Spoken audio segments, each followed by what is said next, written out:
கர்த்தருடைய பரிசுத்த நாமத்துக்கு சோத்திரம். இந்த நாளிலேயும் கூட தேவனுடைய நாமம் மகிமைப்படுவதாக.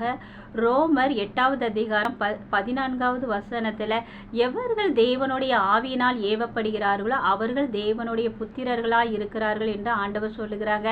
ஆம் சகோதரன் சகோதரிகளே, நம்மளுடைய வாழ்க்கையில யாரெல்லாம் தேவனுடைய ஆவியினால் ஏவப்படுத்துகிறாங்களோ அவங்கெல்லாம் ஆண்டவருடைய ஊழியத்துல நம்ம உண்மையா இருக்கும் பொழுது, ஆண்டவர் கொடுக்கின்ற வேலையில நம்ம உண்மையா இருக்கும் பொழுது, ஆண்டவருடைய பணிகளிலே நம்ம உண்மையாய் இருக்கும் பொழுது, அவருடைய வசனத்துக்கு நம்ம கீழ்ப்படிந்து நடக்கும் பொழுது, அவருடைய வார்த்தைக்கு நம்ம செவி கொடுத்து கேட்கும் பொழுது, எல்லா காரியத்திலும் நான் தேவனுக்காய் நான் பண்ணுகிறேன், எந்த மனுஷனுக்காய் நான் பண்ணலை என்று சொல்லி ஆண்டவர் ஏவப்பட்ட ஒவ்வொரு பிள்ளைகளும் நம்ம நினைத்து நம்ம தேவனுக்காய் பணி செய்யும் பொழுது தேவனுடைய பிள்ளைகளாய் நம்ம இருக்கிறோமா?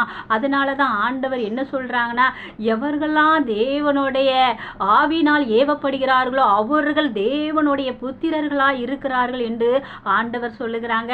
ஆம் சகோதரன் சகோதரிகளே, நம்ம யாரையும் பார்க்காம, எந்த மனிதர்களையும் பார்க்காம, தேவன் நமக்காக என்னென்ன வேலையெல்லாம் கொடுத்திருக்கிறாங்களோ அந்த ஊழியத்தில் நம்ம உத்தமத்தோடு உண்மையோடும் பரிசுத்தத்தோடும் ஆண்டவர் பார்க்கிறார் என்று சொல்லி அந்த வேலையை நம்ம செய்யும் பொழுது தேவனுடைய பிள்ளைகளாய் நம்ம இருக்கிறோம் என்று ஆண்டவர் சொல்லுகிறாங்க.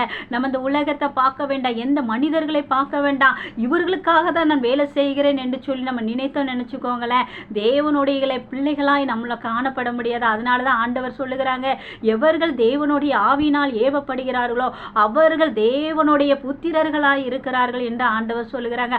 அப்போ நம்ம தேவனுடைய புத்திரர்களாய், தேவனுடைய பிள்ளைகளாய், தேவனை கன செய்கிற ஒரு பிள்ளைகளாய் நம்மளுடைய வாழ்க்கை காணப்படும் பொழுதே தேவன் நம்மளுடைய வாழ்க்கையை ஆசீர்வதிப்பாருங்க. கர்த்தர் தான் அந்த வார்த்தைகளை ஆசீர்வதிப்பாங்க. God bless you.